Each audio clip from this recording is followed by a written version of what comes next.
Assalamualaikum warahmatullahi wabarakatuh. Kembali lagi di channel Ngulik Horor. Channel ini menceritakan tentang kisah-kisah misteri. Pada kesempatan kali ini saya akan membawakan kisah misteri yang diambil dari @ras140217. Kalian juga dapat mengunjungi tweet beliau langsung ya. Nanti link saya akan sediakan di kolom deskripsinya. Oh iya, di dalam cerita ini nama dan tempatnya disamarkan semua ya, untuk menjaga privasi pihak yang terlibat di dalamnya. Yuk daripada kita lama-lama langsung saja kita simak ceritanya. Bismillahirrahmanirrahim.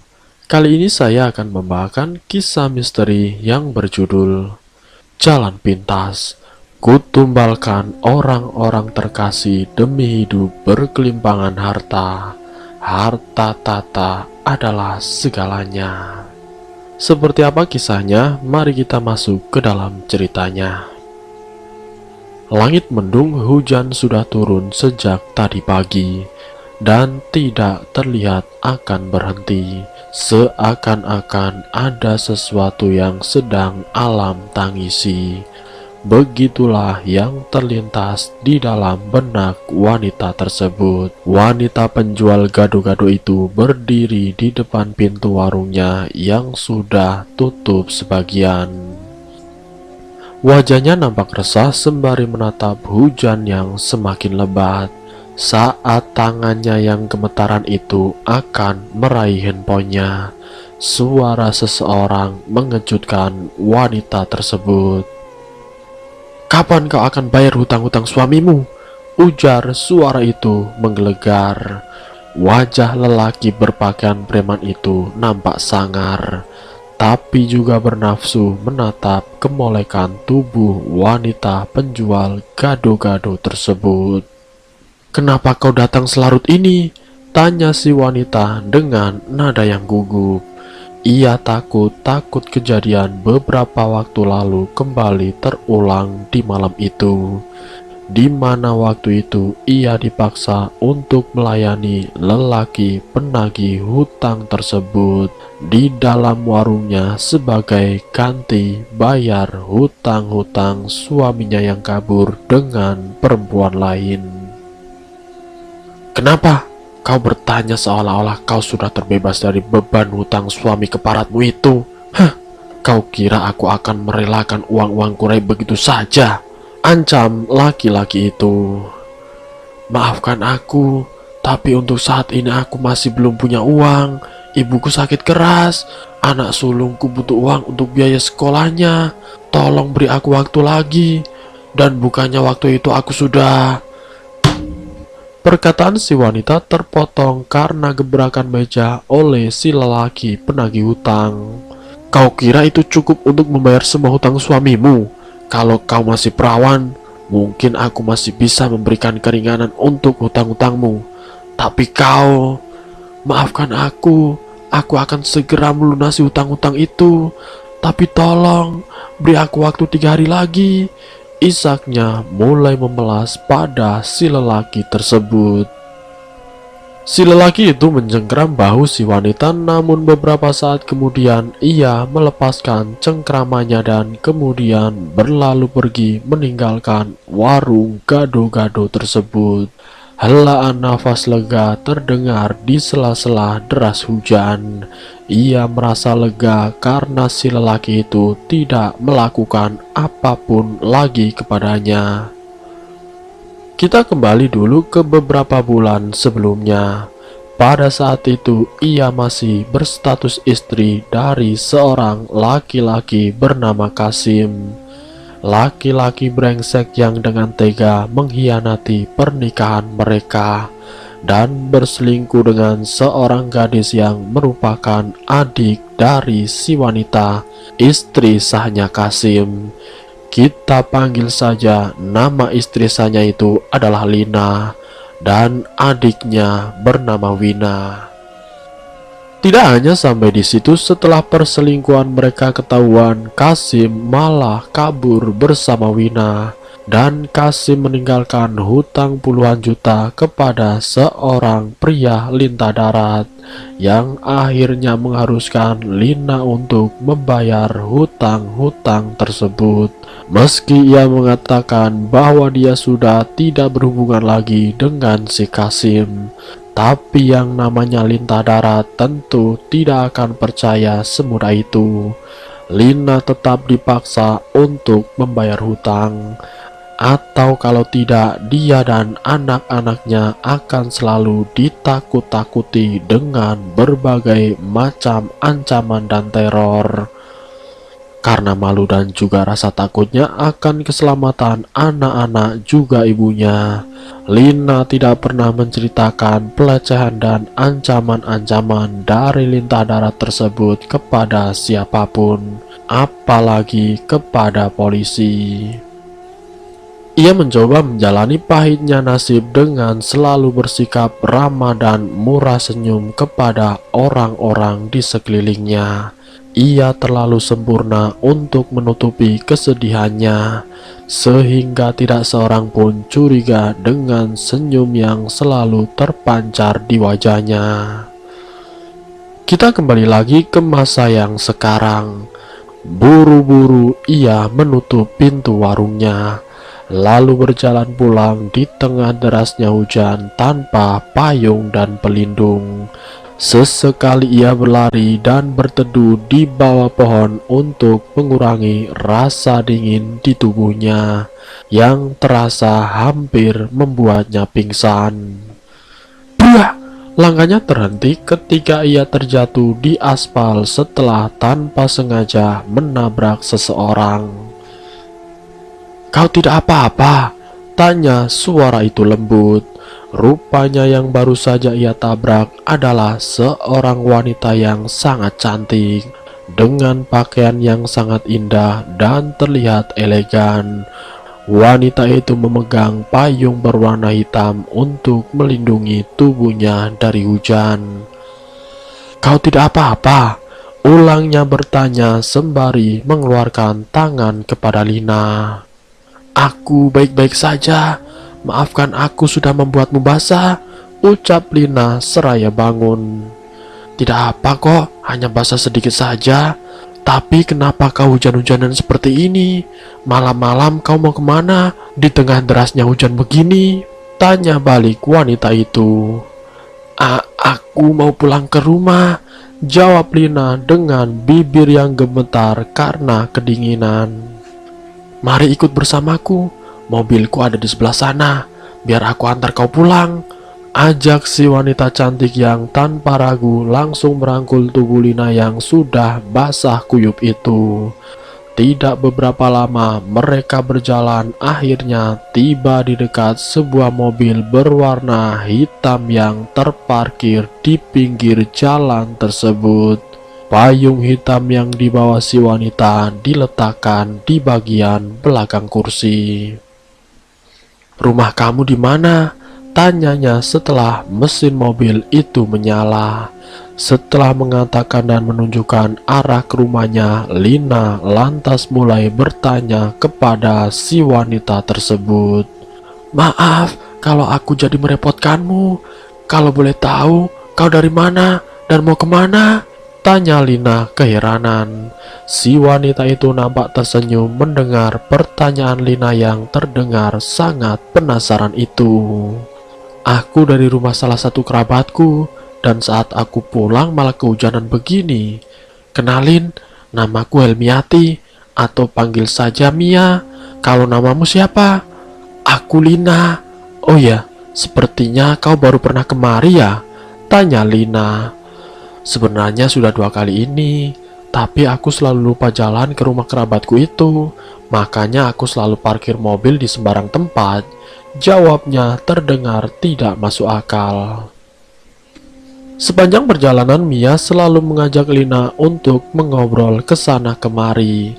Dan saat mereka tiba di jalan sempit yang mengarah ke rumah Lina, Mia juga ikut turun dari mobil dan berjalan di belakang Lina. "Kau selalu pulang setiap malam?" tanya Mia. "Tidak selalu. Biasanya warung gado-gadoku tutup sore, tapi karena hujan, aku terpaksa berteduh dulu di warungku, menunggu hujan reda, jawab Lina. Pintu rumah terbuka, dua buah kelambu berwarna putih kusam sudah tergantung di tengah-tengah rumah. Tidak ada satupun kamar di dalam rumah kecil tersebut. Piring-piring kotor pun masih ada di dalam baskom di dekat lemari kayu tua. Namun anehnya, meski keadaan rumah Lina yang berantakan seperti itu, Mia tidak sedikit pun menunjukkan rasa risih dan jijik. Ia duduk di dekat kelambu sambil mengusap-ngusap rambutnya yang sedikit basah. Setelah Lina mengganti pakaiannya, ia langsung membuatkan teh hangat untuk Mia. "Siapa itu, Lin?" tanya suara yang terdengar lirih dari dalam kelambu. "Temanku, Mah. Dia mengantarku pulang," jawab Lina. "Saya Mia, Cil, teman barunya Lina," ujar Mia memperkenalkan dirinya. "Yakin mau pulang? Malam sudah larut loh, mending kamu nginap saja ya," ujar Lina kala Mia izin pamit untuk pulang. "Iya, soalnya aku belum izin sama orang rumah. Kapan-kapan nanti aku main kesini lagi ya, Lin," kata Mia. Lina pun tersenyum sembari mengangguk. Mia berjalan menjauh dari rumah Lina. Sesekali kilat menyambar dan Lina melihat sesuatu yang aneh di bagian punggung wanita itu, membuat Lina buru-buru menutup pintu dan masuk ke dalam kelambunya. Kedua anaknya sudah tertidur dengan sangat lelap. Perlahan-lahan Lina mengecup anak-anaknya satu persatu. Sebelum kemudian ia mulai memejamkan mata dan ia tertidur. Hari itu warung gado-gadonya ramai pembeli.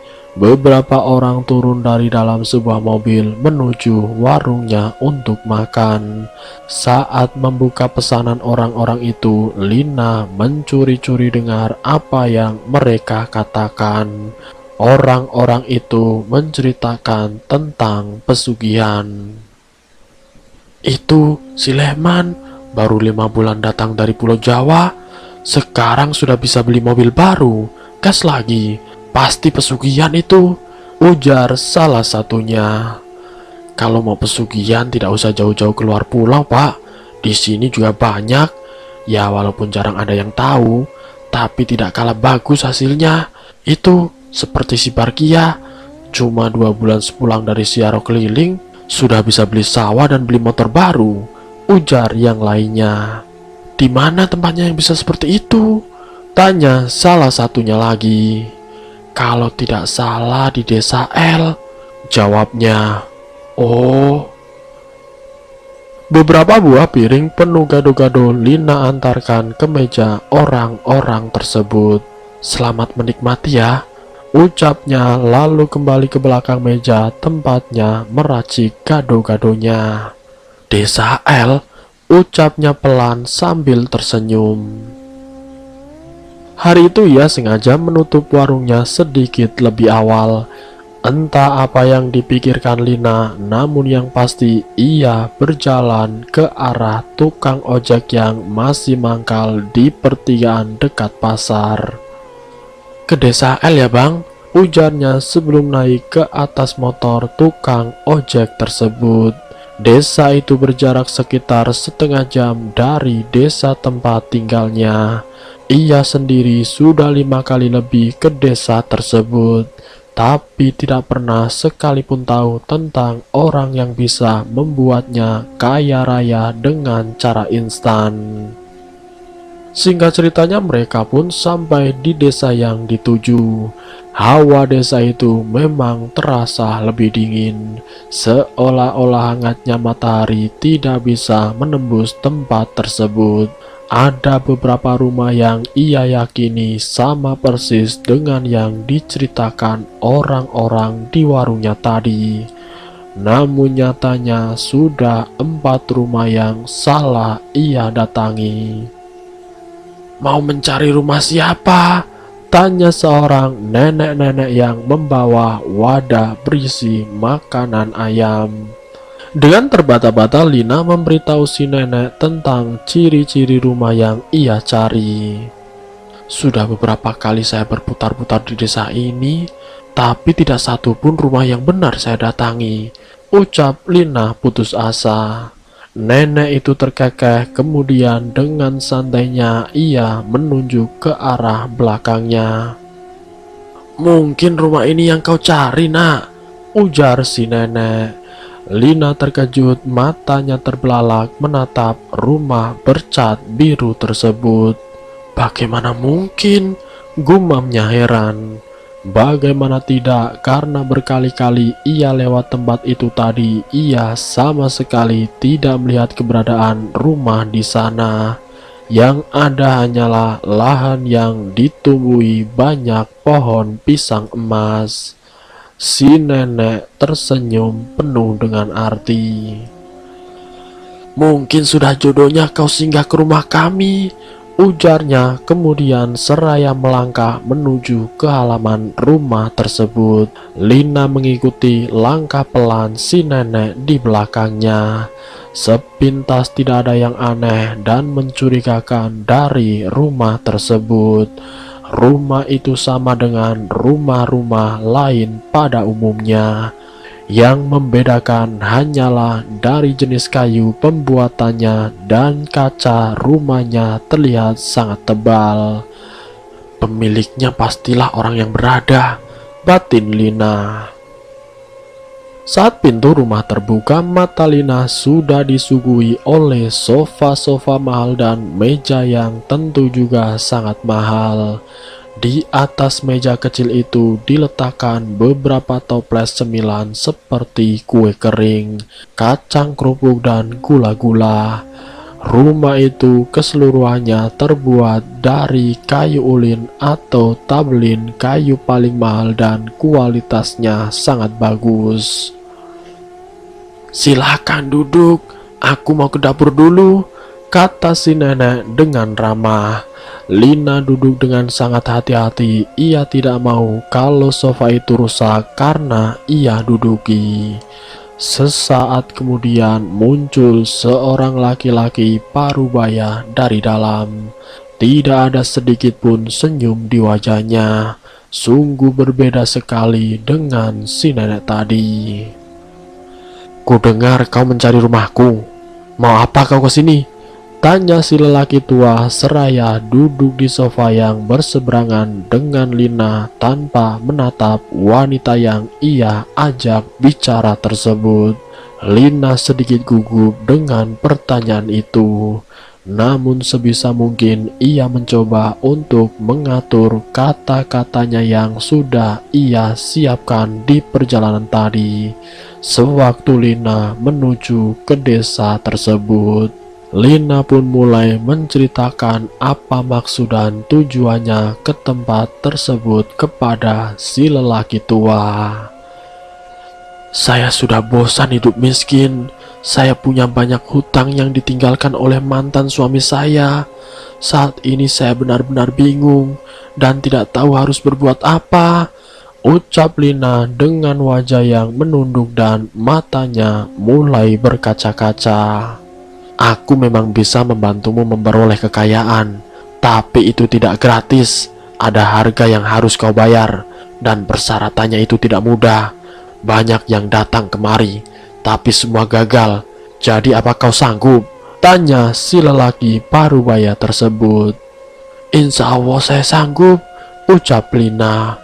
Shh, jangan sebut nama Tuhanmu di sini, karena sekali kau melakukan perjanjian dengannya, kau sudah lepas dari Tuhanmu, ujar si lelaki parubaya tersebut. Lina menelan ludahnya, ia tercekat dan rasa takut mulai menyelimuti hatinya. Namun ketika ia teringat akan hutang-hutang dan keadaannya, Lina lantas tidak berpikir panjang dan kemudian menyetujui syarat-syarat tersebut. Terkadang kesulitan ekonomi membuat orang-orang buta akan dosa dan memilih cara yang instan untuk menjadi kaya raya dengan pesugihan yang melibatkannya dalam perjanjian iblis. Baiklah, yang pertama harus kau lakukan adalah bawakan aku gunting kecil yang terbuat dari emas. Bawa kemari dalam waktu 7 hari, ujar si lelaki parubaya membuat Lina ternganga. Bagaimana mungkin ia bisa membeli gunting emas dalam waktu 7 hari, sementara keuangannya jelas-jelas tidak mencukupi. Terus bagaimana caranya saya mendapatkan itu? Keluh Lina. Kalau kau bersungguh-sungguh, pasti akan ada jalannya. Carilah dan temukan kesungguhanmu, ucapnya seraya berdiri dan meninggalkan Lina masuk ke dalam. Tidak beberapa lama muncullah si nenek dengan membawakan 2 gelas satrup hangat dan sepiring kue bingka. Lalu kemudian Lina pun memakannya. Setelah selesai makan, Lina pun akhirnya berpamitan untuk pulang. Sepanjang perjalanan pulang, Lina merasakan kepalanya pusing dan perutnya yang terasa mual. Ia hampir terjatuh ke tanah jika tidak ada yang menangkap tubuhnya. Lagi-lagi Mia yang membantunya. Ia memapah tubuh Lina dan membawanya ke dalam mobil. Lina menggigil, wajahnya pucat dan jari-jari tangannya terasa sangat dingin sekali. Lina, kau masih bisa mendengar aku kan? Kau kenapa, Lin? Kau sepertinya sakit, ujar Mia. Lina bisa mendengar suara Mia, namun ia juga mendengar suara yang lain, semacam bisikan yang tidak jelas, yang membuat Lina menggeram. Entah apa yang dilakukan Mia padanya, yang pasti saat Lina sadar ia masih berada di dalam mobil bersama Mia yang tersenyum padanya. Wajah wanita itu pelan-pelan meleleh dan matanya jatuh di dekat kaki Lina, membuatnya ketakutan hingga akhirnya ia berteriak histeris. Lina, sadar Lin! Lina masih menutupi matanya dengan tangan. Ia takut sekali. Ini aku Lin, Mia, ucap Mia meyakinkan teman barunya tersebut. Perlahan-lahan Lina mengintip di sela-sela jarinya.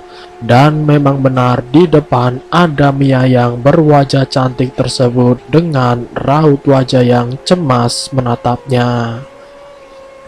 Mia, ujar Lina.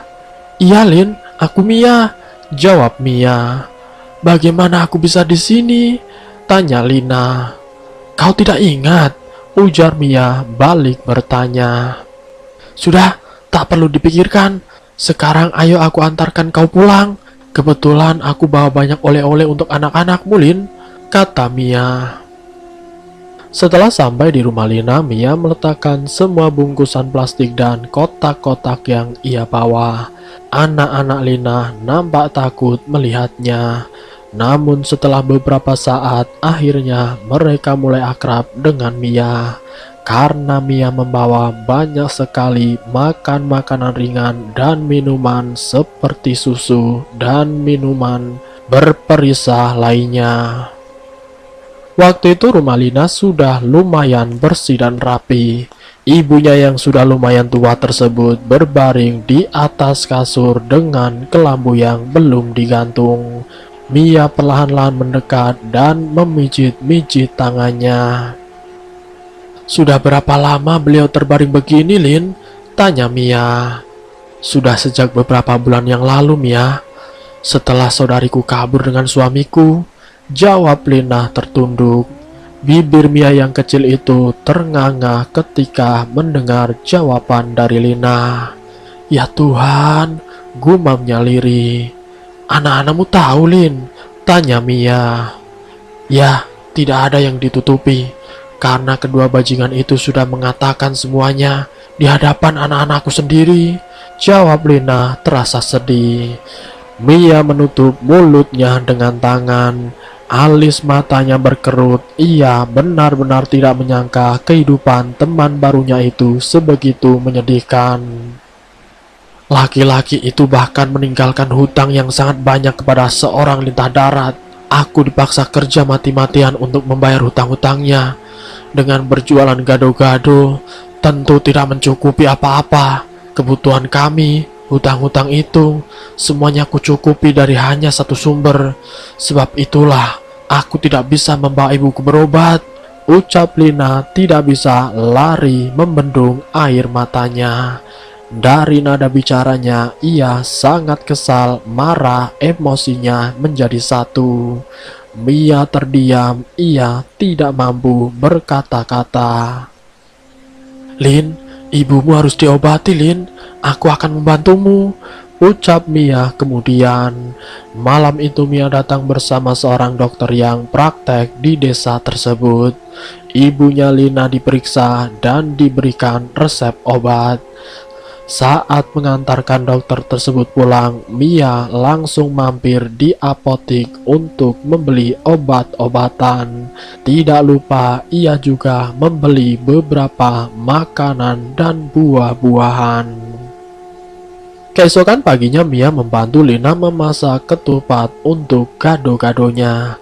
Disitulah dengan ragu-ragu, Lina mengajukan pinjaman uang kepada Mia. Mia pun tersenyum lalu mengangguk. Berapa, Lin? Tanya Mia. 5 juta, Mia, jawab Lina. Loh, untuk apa uang sebanyak itu, Lin? Untuk bayar hutang suamimu?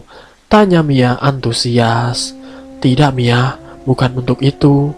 Aku ingin menggunakannya untuk modal usaha, jawab Lina. Mia pun menghela nafas.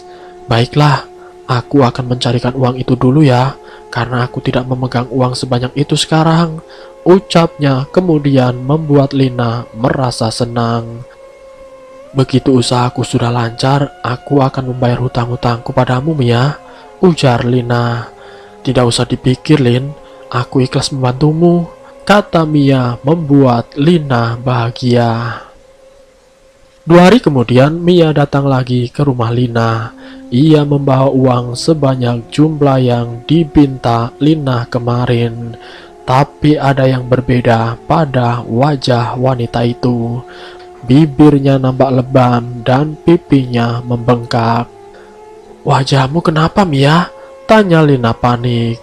Tidak apa-apa, Lin. Ini bekas aku terpleset di kamar mandi, jawab Mia tersenyum. Lina menggenggam erat gunting emas tersebut di tangannya ketika ia memasuki rumah itu.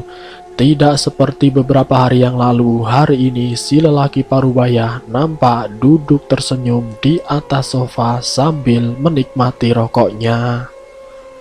Kau berhasil, ujarnya padahal Lina belum mengatakan apa-apa.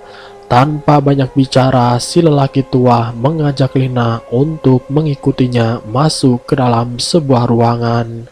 Ruangan itu sepertinya adalah tempat untuk melakukan ritual. Ada aroma dupa di mana-mana, banyak keris terpajang di dinding, dan banyak pula mandau-mandau yang indah di sana. Bahkan jam dinding yang berusia cukup tua pun ada di dalam ruangan tersebut. Hawanya sangat berbeda ketika Lina berada di dalam ruangan tersebut. Hawanya panas namun juga sedikit lembab. Si lelaki tua membuka kain penutup pada wadah anyaman rotan yang berisi anak ayam tersebut. Dengan hati-hati, 4 ekor anak ayam berwarna hitam terus mengeluarkan suara. Pilih salah satu, gunting sayapnya dan patahkan lehernya, suruh si lelaki tua. Dada Lina terus berdetak kencang setelah mendengar perintah dari lelaki tua. Ia takut dan merasa kasihan karena sebelumnya ia tidak pernah membunuh binatang dengan cara yang mengerikan seperti itu. Namun mau tidak mau ia harus melakukannya. Lina memilih anak ayam yang ukurannya sedikit lebih besar dari yang lain. ia menggunting sayap anak ayam yang terus berontak tersebut. Pada awalnya ia merasa kasihan yang teramat sangat, namun semakin lama ia malah menikmati setiap momen penyiksaan tersebut. Darah mulai keluar dari luka di sayap ayam tersebut. Lalu kemudian ia mematahkan leher ayam itu dengan pelan-pelan, hingga anak ayam tersebut tidak bersuara lagi. Si lelaki tua yang menatapnya nampak tersenyum puas. Begitupun juga Lina, ada perasaan lega yang tidak bisa ia ungkapkan pada saat membunuh anak ayam itu. Kuburkan anak ayam ini di bawah pohon di luar rumah. Tapi sebelum itu, minumlah air ini, ujar si lelaki tua. Dengan tangan yang sedikit gemetar, Lina mengambil gelas tersebut dari tangan si lelaki tua. Ia menatap isi gelas itu, lalu kemudian mulai mendekatkannya ke mulut. Glek, glek, glek. Lina hampir muntah jika tidak cepat-cepat ia menutup mulutnya dan berusaha menahan rasa aneh dan mual pada perut serta tenggorokannya. Keluarlah, kuburkan anak ayam itu, dan letakkan benda ini satu pada kuburan ayam tersebut, dan satunya lagi letakkan di bawah bantalmu. Besok kembalilah lagi kemari, bawa apapun yang kamu dapatkan di bawah bantalmu, jelas si lelaki parubaya itu. Lina mengangguk. Ia kemudian membawa anak ayam yang sudah mati tersebut keluar, menguburkannya di bawah pohon bersama dengan benda yang diberikan si lelaki tua tadi padanya. Kemudian Lina pun pulang. Ia tidak bercerita apa-apa kepada ibunya tentang apa yang ia lakukan di hari itu. Saat mulai tertidur, Lina bermimpi-mimpi aneh. Ia melihat saudaranya dikejar-kejar oleh makhluk yang mirip seperti kera berbulu merah. Makhluk itu berhasil menangkap Wina dan mencabik-cabik tubuhnya. Teriakan yang menyayat terdengar dari mulut wanita tersebut.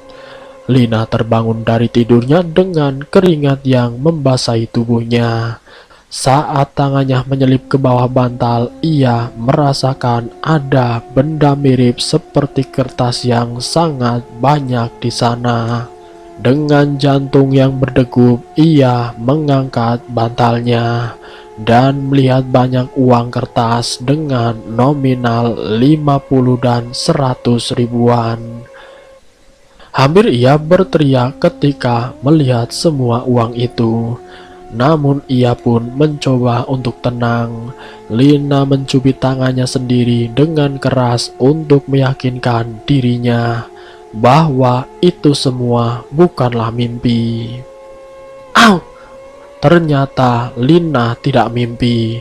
Ini adalah benar-benar nyata. Nafas Lina benar-benar tidak beraturan saat itu. Ia kaget, tidak menyangka, namun juga merasa senang. Apakah aku berhasil? Batinnya seraya menyusun uang itu dan memasukkannya ke dalam kantong plastik. Ia menyimpan uang-uang itu tanpa sepengetahuan anak-anak dan ibunya. Keesokan harinya ia bangun dengan wajah yang berseri-seri penuh keceriaan. Saat akan keluar dari rumah, tidak lupa ia membawa semua uang-uang yang dengan ajaib berada di bawah bantalnya, menuju ke desa tempat tinggal si kakek parubaya itu. Singkatnya ia pun sampai di depan rumah si kakek. Terlihat lelaki parubaya itu tengah duduk di kursi di dekat pohon sembari memandang ayam-ayam yang sedang makan. Ketika melihat Lina, ia lantas masuk ke dalam rumah melalui pintu dapur. Lina pun mengikutinya dan berdiri menunggu si kakek keluar dari dalam. Nampaknya kau senang sekali, ujar si lelaki parubaya itu. Lina tersenyum dengan antusias. Ia mulai menceritakan apa yang terjadi tadi malam. Itu baru awal, kau baru memulainya, dan masih ada beberapa persyaratan yang harus kau tunaikan.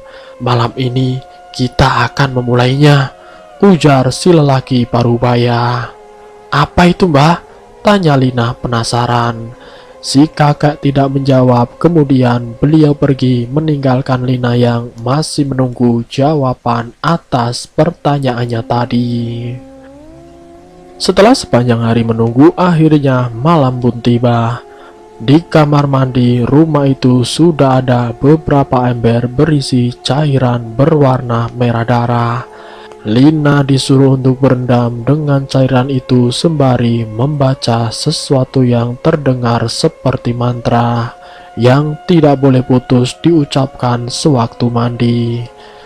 Saat berendam di dalam cairan itu, Lina merasakan kulit luarnya terasa panas dan kemudian menjadi sangat dingin sekali.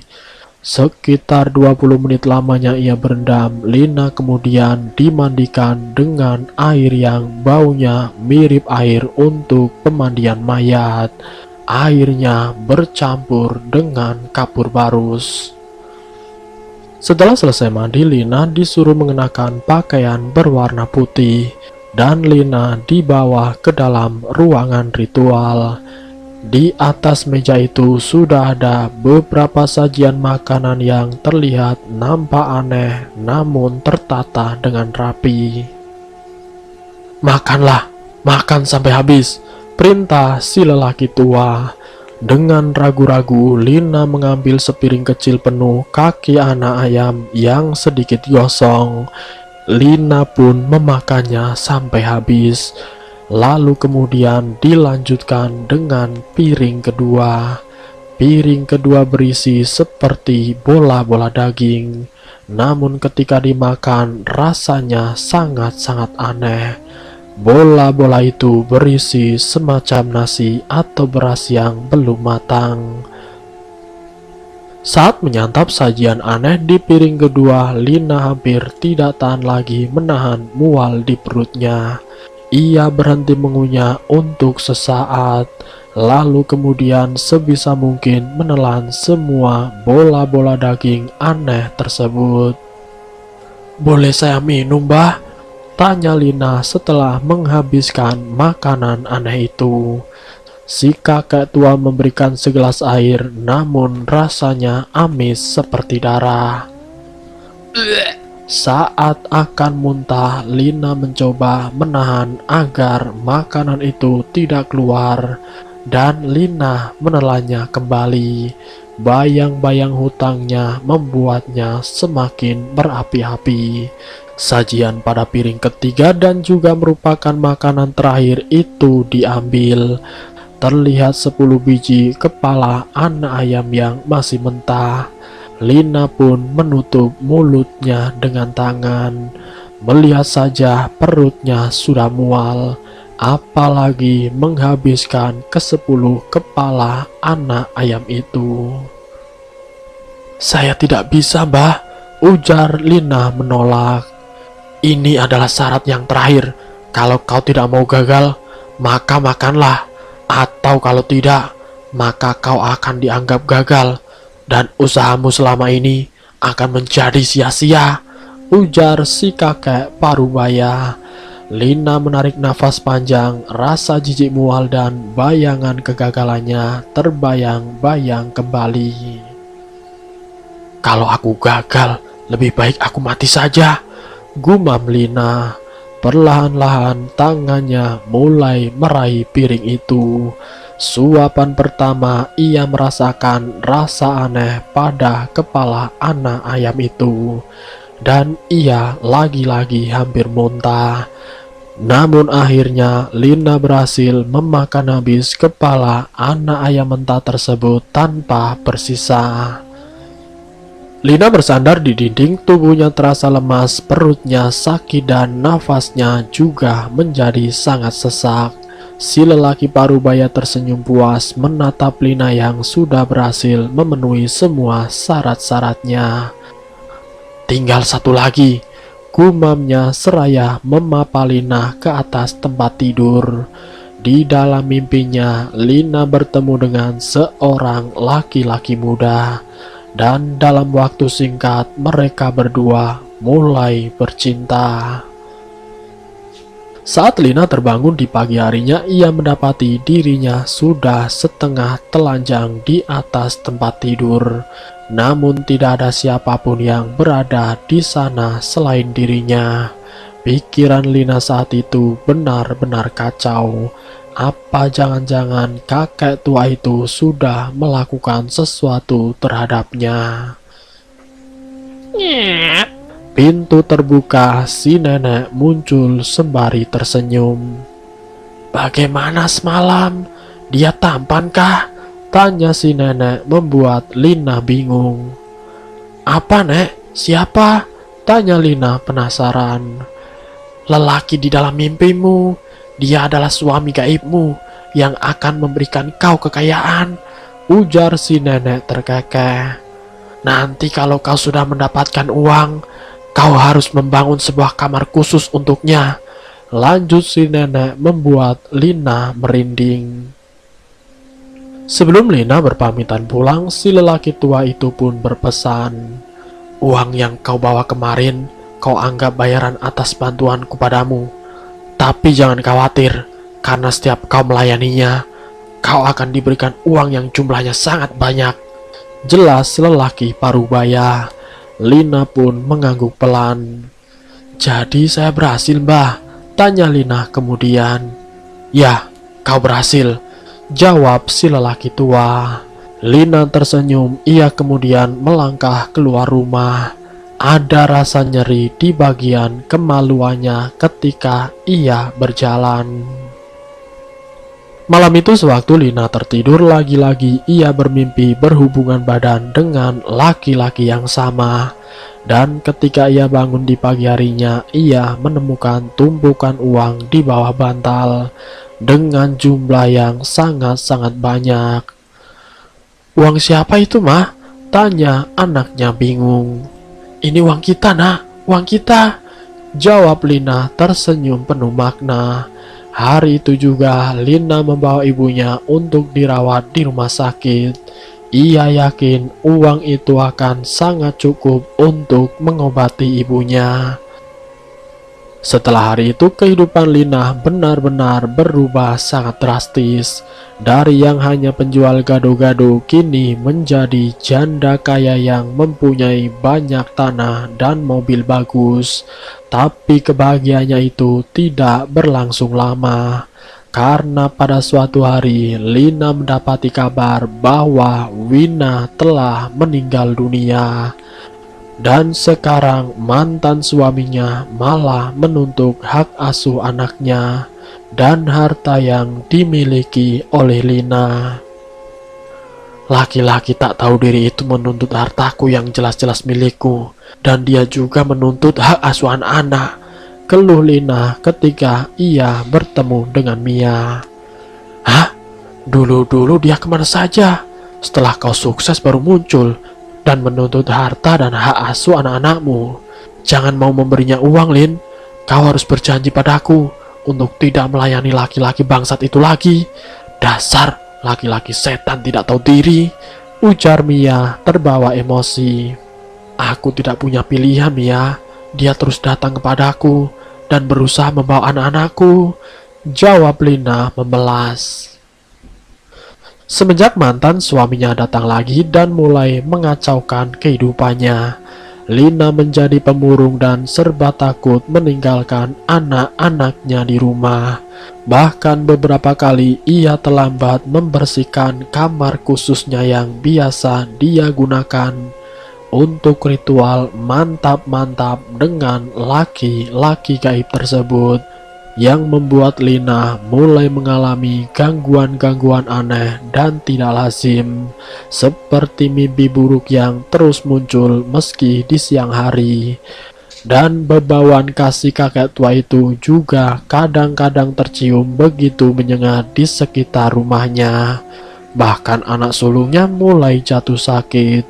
Dan tepat pada malam ke-14 anaknya sakit, Lina bermimpi melihat anaknya yang terus berlari menghindari kejaran dari makhluk berbulu merah. Dan tepat keesokan harinya anaknya meninggal sekitar pukul 3 sore, membuat Lina benar-benar terpukul dan tenggelam dalam kesedihan dan penyesalan. Brak! Suara pintu terbanting. "Kenapa dia membunuh anakku?" teriak Lina pada si lelaki tua yang tengah duduk menatap gerombolan ayam yang tengah berebut makanan. "Kenapa kau seolah lupa untuk tetap setia dan melayaninya?" ujar si lelaki tua balik bertanya dengan wajah yang datar. "Aku tidak pernah berhubungan dengan lelaki manapun selain makhluk itu," jawab Lina. "Bukanlah kesetiaan seperti itu yang kumaksudkan. Kau melupakan kewajiban dan kesetiaanmu untuk melayaninya. Wajar saja kalau dia marah kepadamu," ujar si lelaki tua. "Berdebah kau, sialan!" teriak Lina sebelum pergi. Si lelaki tua terkekeh menatap punggung Lina. Malam itu Mia datang dengan wajah yang babak belur, matanya sembab dan sudut bibirnya pecah. "Mia, kau kenapa, Mi?" tanya Lina panik. Mia tidak kuasa menjawab pertanyaan sahabatnya itu. Tubuhnya limbung dan terjatuh tepat di hadapan Lina yang masih berdiri di depan pintu. Rupanya Mia dihajar oleh suaminya yang seorang pejabat yang cukup terkenal di daerah tersebut pada masa itu. Barulah di situ Mia jujur bahwa ia merupakan istri simpanan seorang pejabat, dan lelaki itu suka main fisik kepada Mia. Meskipun segala kebutuhannya tercukupi bahkan berlebih, namun Mia mengaku sudah bosan dengan semuanya. Ia juga berniat untuk mengakhiri hubungan tersebut. Tapi lelaki itu tidak mau melepaskan Mia begitu saja. Dan pertengkaran hebat itu berakhir dengan Mia yang babak belur. Malam itu saat semuanya sudah tertidur, Lina kembali bermimpi melihat anaknya yang paling kecil dikejar oleh makhluk itu lagi. Kali ini Lina tidak tinggal diam. Ia berusaha meraih dan menolong anaknya. Namun langkahnya terasa sangat lambat, sehingga Lina kalah cepat dari makhluk tersebut. Anaknya habis dicabik-cabik oleh makhluk itu. Lina pun histeris, dan ketika ia terbangun, Lina mendengar ibunya yang berteriak dari arah kamar. Semenjak anak tertuanya meninggal, anak paling kecil Lina itu tidur bersama neneknya.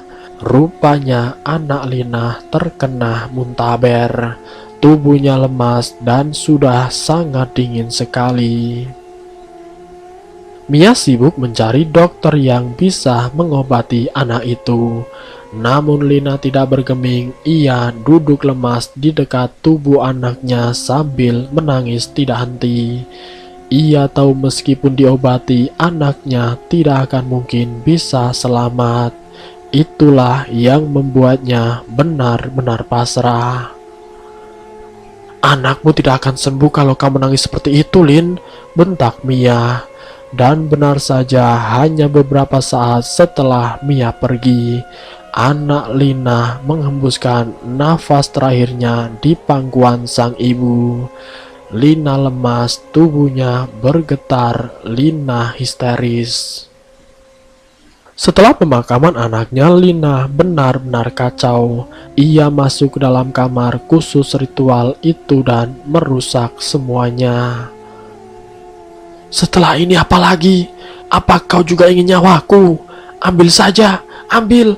teriak Lina tidak terkontrol. Sementara ibunya menangis sesenggukan tidak berani mendekati Lina.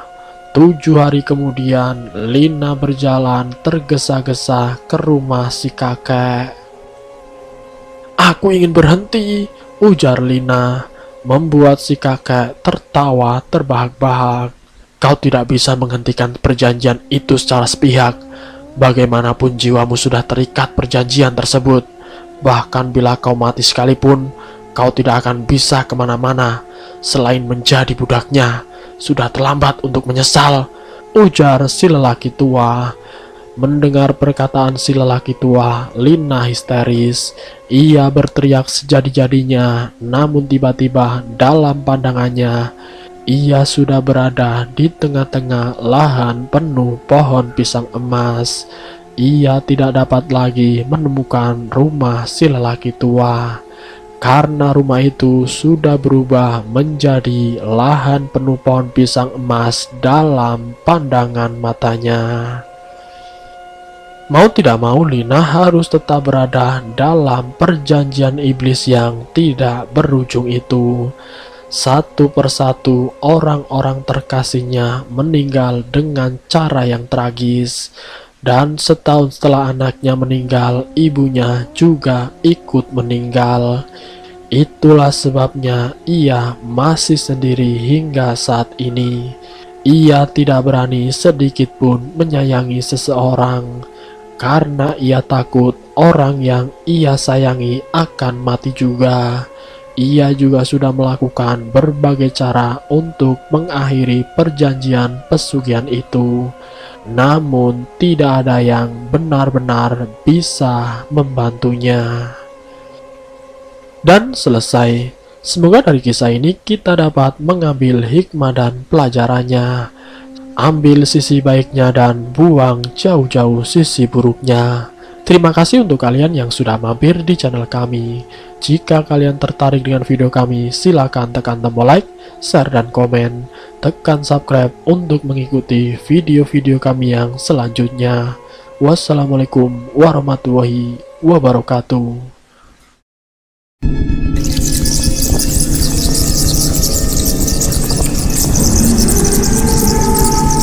Selamat datang di channel Ngulik Horor.